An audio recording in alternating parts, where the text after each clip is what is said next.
Despite all his rage, he's still just Nicolas Cage. Despite all his rage, he's still just Nicolas Cage. And someone will say his career can never be saved. Despite all his rage, he's still just Nicolas Cage. Hey guys, welcome to another installment of Just Nicolas Cage, where I very slowly work my way through Nicolas Cage's filmography. And today's movie isn't really a big deal, you know, it's just the dark, ponderous reflection on alcoholism that earned Nicolas Cage his Oscar. Of course, I'm talking about the 1995 film Leaving Las Vegas. In Leaving Las Vegas, Nicolas Cage plays Ben, a man with severe alcohol dependency. He's divorced and he loses his job, so he burns most of his belongings and drives to Las Vegas with the intention to drink himself to death. When he gets to Vegas, he meets a prostitute played by Elizabeth Shue, and the two end up forming a relationship together. So for a bit of background on the movie, it was based on a novel by John O'Brien in 1990. 2 years later, he wrote an episode of The Rugrats. 2 years after that, the film rights to Leaving Las Vegas were sold. And 2 weeks after that, he shot himself. His sister says that Leaving Las Vegas was a stylized romantic fantasy of his, and his father flat out said that the book is essentially a suicide note. So I think that kind of sets the tone for what we're talking about here. I read the book for a bit of extra credit and out of genuine curiosity. I bought it on the Kindle app, and the only downside is I don't have a nice physical book to show off to you, so you have to settle for this, you know?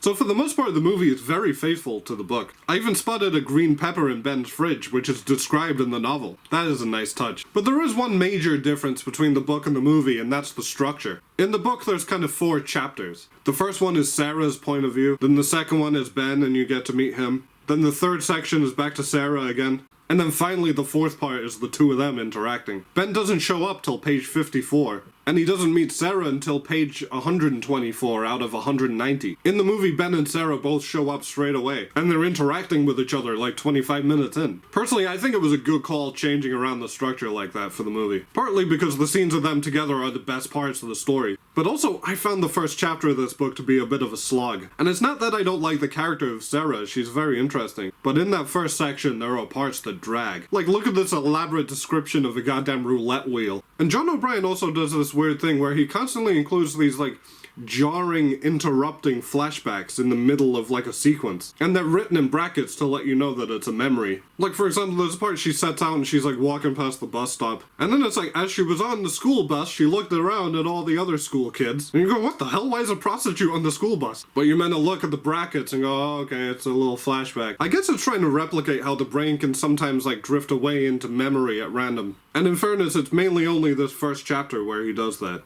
But in that first chapter, it happens a lot, and I think it kind of ruins the pace of the story. In the movie, that kind of stuff is conveyed via these, like, therapy session monologue scenes. In addition to actual flashbacks that, you know, aren't as jarring because it's a visual medium. Another issue I had was, in Sarah's chapters, you have a lot of this pimp character called Al. He's this Middle Eastern, washed-up pimp. He's a real stereotype, and a lot of his parts are pretty hokey. But there's whole sections in this novel from his point of view where he's just wandering around about his day. And ultimately, I found those parts pretty pointless. I guess I don't really get the point of the character. Especially, I don't get why he's in it so much. I guess maybe it's to show the other side of the spectrum of what a relationship can be like for Sarah. Where, unlike Ben, he kind of controls her. But like with Ben, she kind of has a dependency on him. I don't know. I don't really know. I would actually like to read a whole essay about the significance of the character of Al. In the movie, they changed him to a Latvian guy called Yuri. He's still not very interesting, and he's still a stereotype. And in fact, I think he's one of the weaker parts of the movie. But he's in it way less, and I think trimming that character down was a good call. Another reason why I like the change in structure that the movie made was, spoiler alert, there's a rape scene very early in the book. And spoiler alert, in the movie it doesn't happen until near the very end. And they also toned it down a little bit. I think in the book she gets her breasts urinated on, which I thought was a little excessive. I actually read an article where John O'Brien's sister said that John O'Brien wouldn't have liked the change of having the rape scene near the end. But I don't know, I think you need to build up to something like that.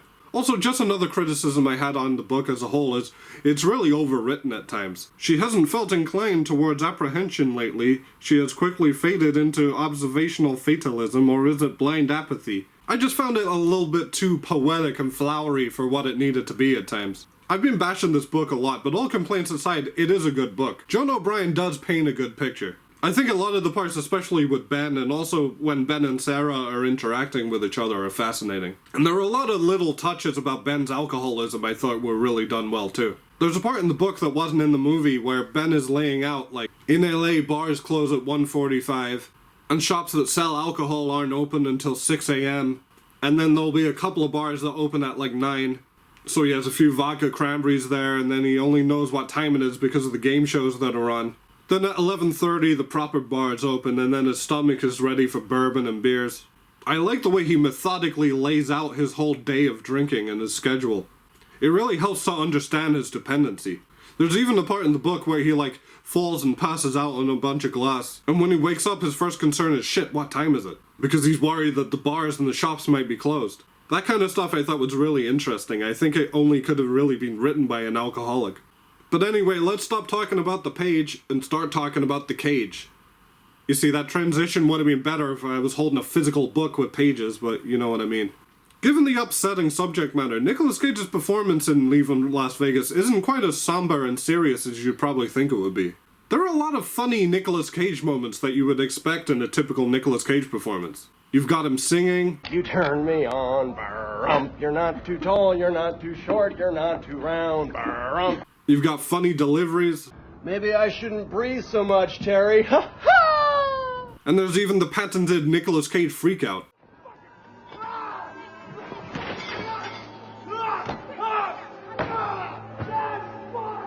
Him flipping the table was improvised, by the way. Nicolas Cage's craziness that he's renowned for is utilized really well here. Because this is one of the first time where the weirdness and the quote-unquote craziness makes perfect sense within the context of the character. Because he's drunk, you know, drunk people do silly things. But also, in the context of an alcoholic, suicidal man, these funny parts are actually pretty sad. Like, here's probably the wackiest Nicolas Cage part in the whole movie.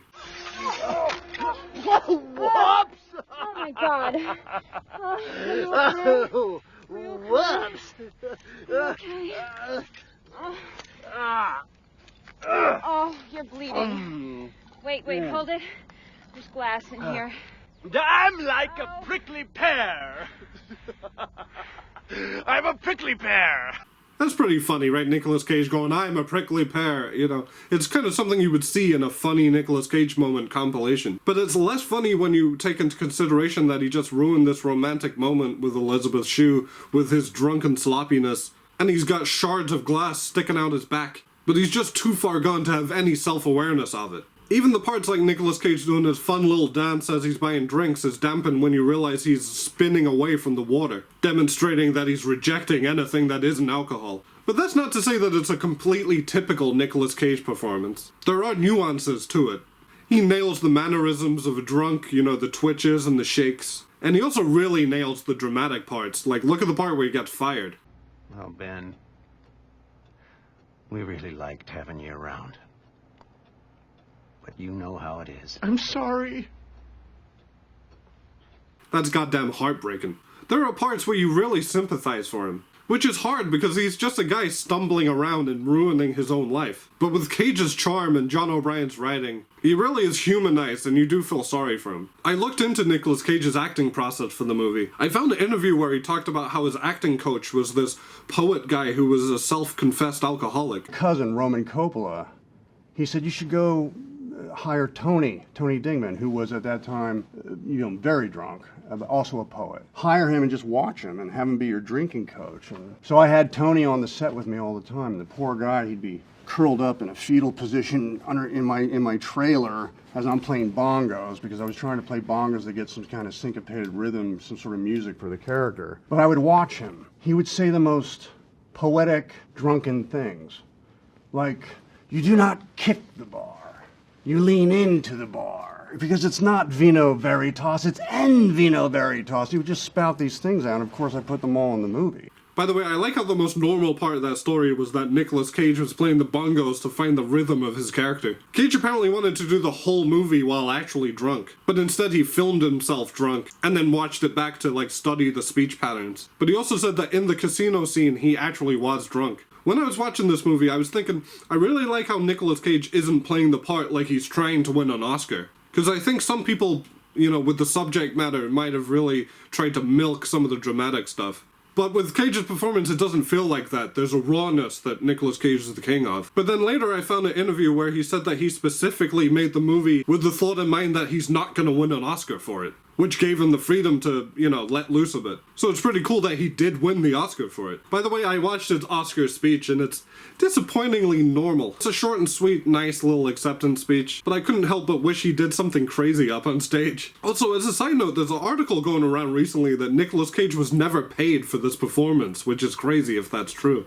Elizabeth Shue is really good in the movie too. All I really know her from is Back to the Future. But here she's holding her own opposite Nicolas Cage. She was nominated for an Oscar, and she really elevates what could be a hooker with a heart of gold cliche into a well-rounded character that you really care for. And her chemistry with Nicolas Cage really pops. And that takes me to what I think is the core of the movie. The first time I watched Leaving Las Vegas years ago, the main thing I took away was, oh, that's an interesting character study about an alcoholic. But after reading the book and rewatching the movie, it's not really just about an alcoholic. It's about these two broken people finding each other and finding themselves within each other. To me, it's one of the most compelling love stories I've ever seen. And it just so happens to be between a prostitute and a man dead set on drinking himself to death. You've got these two people that are lonely and they're begging for meaningful human connections after a series of rejections and bad experiences. Sarah's been beaten and used and abused by men so many times, and most women are put off by Ben's alcoholism. But when Ben and Sarah are together, it just works. To quote the great philosopher Billy Joel, they're sharing a drink they call loneliness, but it's better than drinking alone. They both need each other. She even says, I'm using you, I need you. And on Ben's end, there's a really telling part where he wakes up and he's got the shakes terribly, but he's still calling out for Sarah. Even in that state, he's still thinking about her. Ben and Sarah aren't judgmental, and that's kind of the foundation to the relationship. They can just be themselves around each other at last. Although the non-judgment thing is actually kind of toxic when you think about it, because she's essentially enabling his alcoholism, and by extension enabling his suicide. As the ground rules to their friendship, he says, you can never tell me to stop drinking. And at one point she even buys him a flask as a gift. I think if you're dating a prostitute, then, it's fair to say no judgment. Her body, her choice. But when you're in a relationship with a person that's killing themselves with alcohol, maybe you should express a little concern, especially if you love them. But then again, if she threw out all his alcohol and put him in, Alcoholics Anonymous or 12-step program or something, there's a strong chance that he would have resented her, and it probably would have put an end to their time together. And if she did do that and he went back on the alcohol, he might have died never having this love connection. And that's why this codependent, toxic-ass relationship is so fascinating. The only major complaint I have about this movie is the music. And I don't mean the multiple songs by Sting that play multiple times throughout the movie, which I also didn't love. But I also hated the constant jazz music that played throughout this thing. I mean, I get it, jazz does kind of fit the vibe of Vegas. But it gets really annoying when you have this constant lounge music playing. And there's even parts that aren't in a casino or not on the Vegas Strip that have that music. Like, why is it scoring the bank scene? Yeah, it was. It was pretty scary, too. Did you have a lot of damage? Just a little bit. Are you desirable? Are you irresistible? In fact, I go so far to say that it does take away from the acting at times.